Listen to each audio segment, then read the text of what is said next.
going. We're going? Mm-hmm. All right, so we're back. Podcast number 2, I think, for 2020. Oh, you want the clap. Something, we've got a guy here, Alex is podcast obsessed. The clap helps kick off podcasts, I guess, in the podcast culture. I'm not really good with podcast culture, but we're going to figure this shit out. So trying to stack our podcast numbers up. We're going to try to pump these out once a week now. I'm still going to try to hold on to these 20-minute window things, though, because I feel like that's about all the attention span I have. I'm not obviously, personally myself, I'm not Joe Rogan. There's no way I can talk for 3 hours about anything. But maybe I could. Maybe if I had a couple of drinks, we could sit here and talk for 2 or 3 hours. But anyway, moving on. We had a question out of last week's podcast, I didn't have time to get to, so I just thought I'd jump on here today and talk about that particular question that was added to the lineup last week. And it was from one of our members. His name's Aaron, and he's asking about business. It's a business-related question. Even though it's a business-related question, I think it really still has a lot of potential as far as mindsets and different things like that. So, business, he's asking, with business and persistence, starting and running a gym in 2025 versus 2015. A good question. But, in the 2015 number, he's got a little bit wrong. We actually started in 2012, which is not too far off. But, but the culture has shifted tremendously in that amount of time. The fitness culture, the health and wellness culture. And as most of you guys know, that big shift started happening right around 2018, 19, 20. So that was right when the whole COVID pandemic happened and all the fucking scam shit started flying around and everything, whatever side of the fence you're on, the world shifted, and the world shifted hard, especially, and it really turned its back on common sense health and fitness. So to be in that space during that time frame was a challenge, to say the fucking least. And and it's one of those types of things where I look back on it now, and we stayed the course throughout the entire piece. We were in a better climate than most, obviously, with Florida. However, we still had challenges like everybody else did when COVID first came out. Even DeSantis here, as much of a hero as he became during the pandemic, for that first few months, he was no better than any of the other governors. He just kind of bowed to whatever came out. And I get that in a sense that, it was a scary time. No one really knew what to do. They were just listening to who they thought were health professionals. And then it came out later. It was just kind of some scammy shit. But, and I think it was like 6 to 9 months later, he started opening up Florida. I think Florida was one of the first states to finally come back and start opening things back up.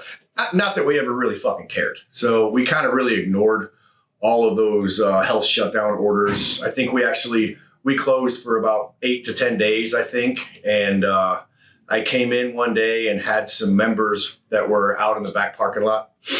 They were all working out. So there was about 15 to 20 people in the back of my gym training outside. And I walked up and I was getting something from the gym. I can't remember what it was. And I was like, you guys want to come inside? And they're like, fuck yeah, man, let's do it. So we opened up the back door and we went right back to work. So, and I think we saw, every day there was some bullshit comment on Facebook about Iron Legion's supposed to be closed. What the fuck are they doing with the lights on? That kind of shit. And it was one of those types of things where, we just kind of turned our faces and our backs to society. And we really just started focusing on our group. And that, to me, I think was one of the biggest builders of my business that we'd ever had. It was one of those things where I instead of really giving a shit about what the public thought that we were doing inside, all I really cared about was taking care of the members that were inside of my internal group, the guys that were willing to come in here at great risk to themselves and actually put in the work and get into a community and support us for supporting them. And it was just this awesome time of give back. So a lot of people talk about, that COVID period being a negative period. Many businesses closed, things like that. But I believe it was one of the ones where we cut a lot of fat out of our business. We got rid of all the lazy fucks and all the trashy people that we didn't really want, all the hangers on and the groupies and people like that during COVID. And it was such a fucking blessing in disguise that like I'm still to this day, our business flipped, not long after that whole thing into what it is today. It started to go down a path that I actually started to enjoy a lot more. But I'll back up a little bit. When it comes to, we started back in 2012 on my farm. And now another thing I want to phrase is like, there's a lot of people out there in this space and in this world that have businesses that can talk to this so much better than I can. All I can do is tell you about my passion, my ride, and my journey. And maybe it'll help you fire up, something that you want to do. And I'm not going to sit here and tell you how to make $1 million gyms and shit like that. Like that's never really been my goal. My goal was always just to do something that I loved and to help people, to have something to build a community, make people stronger, make people better. And if there was a monetary amount attached to that, that was cool. But that wasn't really the push. It was really just having something to do all the time. Even in my corporate life, my corporate life before 2012, I had built myself up into a senior project manager, running airport construction jobs all over the world. At any given moment, I'd have a dozen projects across the country or in some countries. My book could contain upwards of $200 million worth of work. And I was flying all around managing contractors and managing different things all over the place. I was and created the most unemployable version of myself throughout the course of my corporate life. I fucking hated being told what to do. And I found that out very early on. I started sweeping the floor at a UPS plant over in Frankfurt, Germany. And oh man, I was 14 years old, so I'm 50 years old now. So I was a little kid. So I'm over there sweeping the floors. I'm grinding out fucking chutes and shit, helping welders. And I hated being told what to do. But I never saw that as like the way to get away from being told what to do was to leave what I was doing. It was to actually lean into it harder. If I didn't enjoy something and I was doing something and there was a project to be done, the way that I always saw the way through was to go up. I would want to push and shoulder my way up. I wanted to learn from the welder who was giving me shit. I wanted to learn everything that he knew how to do so that I could take his place at some point. And once I got to the welder's place, right, I wanted to move into the mechanic's place. Once I moved into that guy's place, then it was the foreman that was running the crew. And I always had a new target. I always had a new person that was giving me fucking shit. And instead of running from that guy, my character was one of those types of characters was like, I want to learn as much from this asshole as I can because I know I can do it better. So I'm going to do that. I'm going to learn everything that I can from this person. And before long, it's not that I like intentionally tried to eliminate that person, but by default, I typically did because I would begin my path up that ladder and I would get recognized and put into that person's position. Now, whether they lost their job or I got moved to another project and escalated into another level, that was kind of the trait that I followed throughout my career that took me from sweeping fucking floors, which I still do today, all the way up to running $200 to $300 million worth of work at any given moment before I started my gym. So what I mean by building myself into an unemployable version, I wanted to be away from management. I can manage myself. I can run myself. I have no problem motivating myself to do something. If I have a goal, I usually am pretty good about like a fucking dog. I'm going after it. I'm going to go after it until I get it. And I don't just, once I decide it's mine and I decide that I want it, I may be at the bottom, but I'll fight my way up to the top. And I recognize those characteristics pretty early on. I'm pretty good about creating, I know this is going to sound fucking silly, but I'm really good at creating fictitious enemies, right? So that's no different today. When I have my business and I'm building and working on my business, I look at every car that drives by me. They own a business too, and they're trying to put me out of fucking business. When I'm sitting at a stoplight, I look to the left and I'm like, this motherfucker wants to put me out of business. I need to do better today. Every single person that I see, I want to do better than that fucking person today, right? I want my business to level up higher than that particular business. It's a thing that helps me drive, that helped me in my corporate career, because there really isn't anybody when you own your own business out there. You're already at the top. You own your own business. Like you have to have things kind of drive you, and I'll just make them up, right? If I have to find something to drive myself, I'll make it up. Now that I've grown and matured a lot more, my kids help motivate me. You know, I want to give a good life for my family. I want to build a more stable and robust community for my people. But that initial drive, that initial just burn to be better, it helps with business and persistence. So first it comes down to character. You know, business and persistence, starting and running a gym in 2025 versus 2015. Good question, but those characteristics don't go away. You know, even though the environment wasn't so COVID tarnished back in 2012 when I started the business, owning a business ain't fucking easy, man. Like, you have to be built for winter. You've got to be ready to take the fucking hits and be able to roll. More times than not, you're getting your ass beat. I was getting my ass beat back in 2012, worrying about how to make a $500 rent note, you know, after coming off of $200 million fucking projects. And now we're not even going to talk about what it costs to lease this fucking place. But like, there's a lot going on, right? So, you know, and the ebb and flow of people that come in and out of a business, especially a fitness business, you know, you need to be ready for that.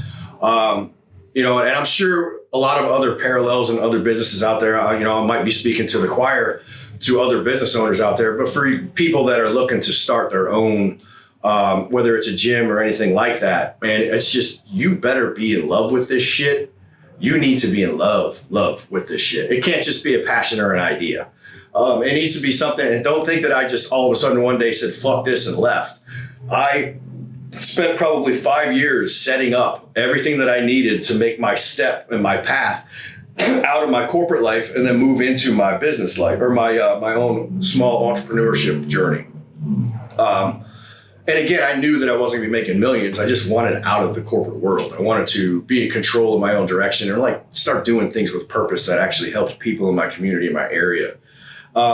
So, you know, persistence, yeah, you need to have persistence. It needs to be dogged persistence. If you listen to the last podcast where I was talking about like setting yourself on fire with your ideas, man, and not letting anybody sway you, business is no different. It's the exact same parallel as fitness, as health, as, you know, all these different things that are out there. You know, you can always look back at the physicality of, you know, say jujitsu, getting knocked down and having to get back up, fighting, getting knocked down, get back up. Training's no different. Owning a business is no different. You've got to be able to get back up on your 2 feet. More times than not, during your training, you're getting the shit beat out of you. Sometimes you're getting your shit beat out of you on the regular. You don't get a lot of wins, but when those wins come, those wins are to be celebrated shortly, not very long, because the next fucking ass beating's coming right around the corner. So it's hold on to that for a moment, because that might be the only win you get for a while, but you've got to stay in the fight, right? Like I said, when I was working with these guys and trying to build myself up through the ranks, it took a long time for me to go from one spot as a welder to actually go up into a foreman. But I took my time and I learned and I paid attention and I got my ass beat. I had to do a bunch of shit work and dogged work for years before I could actually make that next step. Game of inches, not leaps and bounds, right? So business isn't much different. Owning a gym isn't much different. So, you know, there was the other part of this conversation that I think that I'd like to talk to, because I think when he said 2015 to 2025, I think that he's really kind of pointing out that COVID era and how different it is today versus, you know, the initial route. I think that's important to note. I do want to talk about that. The health and fitness world has changed a lot. And I can tell you that not only are you getting your ass kicked every single day, the hard part of those 4 years of COVID darkness, we'll call it that, the dark ages, for health and fitness entrepreneurs. You know, during that time, yes, while I found a lot of value in our people, I noticed that the outside world was super changing. I got the opinion that the outside world was changing its face on health and fitness. Instead of going to the gym and paying attention to my nutrition, you know, they were getting a mask and they were getting a prescription, and then they were sitting on the couch and hiding in the dark. And I felt like that was such an upside down way to look at the world. And I didn't feel like it was going away. As a matter of fact, I thought it was getting worse. You know, and now we looked at this last year, 2024, we go into the end of last year, and it didn't look like it was going to get any better. It looked like the elections were going to get a little bit scammy again, and that things were going to flip and go sideways, and that we were just going to continue slipping down this rabbit hole of dark, weak thought where, you know, everybody needs to stay weak. Everybody needs to stay on the couch. You need to have this mask on. You need to talk a certain way. You can't talk to people like this. Strength is something that's to be shied away from, shit like that. And I just felt like that was the world that people were wanting. And then I was pleasantly surprised. In November watching the entire country agree with me, watching the entire country go to the voting booth and start making decisions at the voting booth that started shifting the world that I knew into the direction that I feel like creates a better climate for people to get healthy and for people to get strong. When the entire nation is starting to look at a Make America Healthy initiative as something worth voting for and something worth standing for, even though I was almost at my wit's end with this fucking business, I was like, now it's not the time to fucking quit, man. I haven't quit through all this bullshit before, and this is the last moment to quit. Like, this is when things could probably shift straight up.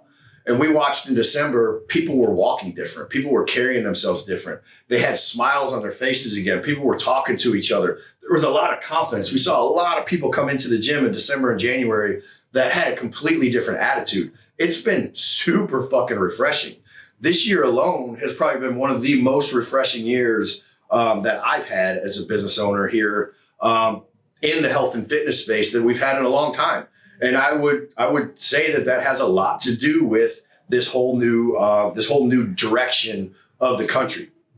I don't want to get too political. I'm not a big fan of politics. I still feel like there's a lot of shit that can be done differently. I still believe that you need to be able to take care of yourself and your own. But damn, it's kind of nice to think that the climate around you and the environment around you helps to support that. Puts the grass, makes the ground fertile. I think I've heard some entrepreneurs talk about that. That's what the government's supposed to do. All the government's supposed to really do is make the ground fertile. And it's up to us as entrepreneurs to put those seeds in and then build these beautiful businesses, right? We don't need government involvement for anything past making the ground fertile. So that's what I liked about that big shift and that big change. So right now we're seeing full steam ahead. When I said in the last podcast, the Make America Healthy Again initiative, I'm here for it. I'm fucking here for it. And I feel like finally there's a lot of people that are starting to listen and get that message. I don't think it was just a January fluke because we've been in business for 13 years, 14 years. I've seen Januaries. I've seen Januaries and Januaries and Januaries. I've seen Mondays and Mondays and Mondays. I've seen them all. But this one was fucking different, guys. I'm telling you. So, I hope things keep trending the way that they're trending because we can actually see a culture shift throughout the entire country that is way more open to strength and conditioning and people being healthy again. That is something we haven't seen in 50 some odd plus years, right? People actually taking a focused approach to their health and fitness and think about what that does to the mindset, right? What that does to the person. They come in here and train in a place like this. We've had numerous people on this podcast talking about how this health and fitness style of training that we do here benefits their day to day, right? They own businesses, they're general managers, they run things, right? Coming in here and doing hard shit helps them get through their day outside. Just think about that, right? Instead of worrying, putting all your focus about staying healthy and locking yourself on the couch and at your house, how about focusing on getting to a gym, getting healthy, taking care of yourself, prioritizing number one, where are we going to go after that? I just feel like people's businesses are going to get better. People's strengths and their fit families are going to get better. Their communities are going to get better just by paying attention to health and fitness, guys. So yes, I'm not some multi-million-dollar guy with all the fucking hints and tricks when it comes to business, but I am somebody that's really passionate about my business. I like to lead from the front. I'm out here training with my guys every day. I follow my nutrition programs. I've stuck with my plan. We've never deviated here. So persistence, yes, we have a lot of that here. Starting and running a gym in 2025 versus 2015, I think it would probably be a little tougher today to start than it was in 2015, but that doesn't say it can't be done. It doesn't say it can't be done. I just feel like as long as you're strong enough and that you have the mental stability and the mental persistence and doggedness to get through it, like you should look at your own normal life today. Like, are you willing to fight through shit for more than a month? Are you willing to put years and years and years of effort into something, one particular thing, and maybe it doesn't even fucking pan out, but maybe it will, right? Like those are things that like I deliberated on for years. I've had a lot of friends that were entrepreneurs. before I started my business that told me like, you need to be ready to be like in the shit for years. I'm like, well, fuck, I'm in the shit every day in my corporate life all the time. And I put myself in the shit on purpose to try to make myself better. So I felt like I was pretty acclimated once I did the shift over into business for myself. And I think that's why we're still in business, 13 years later when I've seen small gyms here in Ocala fail time and time again. They make it 1 to 3 years. At best, they might make 5 years. Usually when the bank starts calling in on their notes, that's when I get a bunch of new equipment because I get to buy all their shit. But like, I don't recommend a business like this for somebody that isn't passionate about it. If this is a fucking hobby for you, find something else. This is, a fitness business is not a hobby. It's something that you're taking people's lives in your hands and you're helping mold them into stronger characters and stronger beings. And if it's just a fucking quick hit cash game for you, this ain't the jam for you, man. Like, get out of it because it will fail. I promise. You've got to love it. You got to be able to love the shitty fucking times of it because there's a lot of them. But that's training too. When we're looking at fitness and training, it's tough. It's fucking hard. It's a constant push up the hill. And you need to be ready for it every single fucking day. And some days you're going to hate it. Most days you're going to hate it. But there's days where you don't. And those days are so fucking golden and so valuable that it makes it all fucking worth it. So is there a difference between the two? Yeah, a little bit, I guess. But I think I'm talking from 13 years of owning my own business versus, you talked to me back in 2012 when I was scared to death stepping out on my own versus somebody that's, 13, 14 years into it. A whole different attitude. So I hope this helps. I hope it fired up some of you guys as far as business. I'm going to reach out and get some more interesting questions like this. I feel like, business, fighting, lifting, training, these things are all very, very tied together. The mindset required for each of them is almost identical. So it's something I have no issue talking about. And I love it. So bring on more questions, guys. If there's things you'd like me to cover, I'll try to get a little bit better with my flow and, but that's something we all got to work on and we just keep punching up. Right. So that's what we're all about. So that's going to be our last podcast for this week. And then we'll fire one up next week. Hopefully I got something cool. One of y'all will shoot me over a really cool question. If not, I'll just make one up. But that's it for this week. We'll see you on the next one.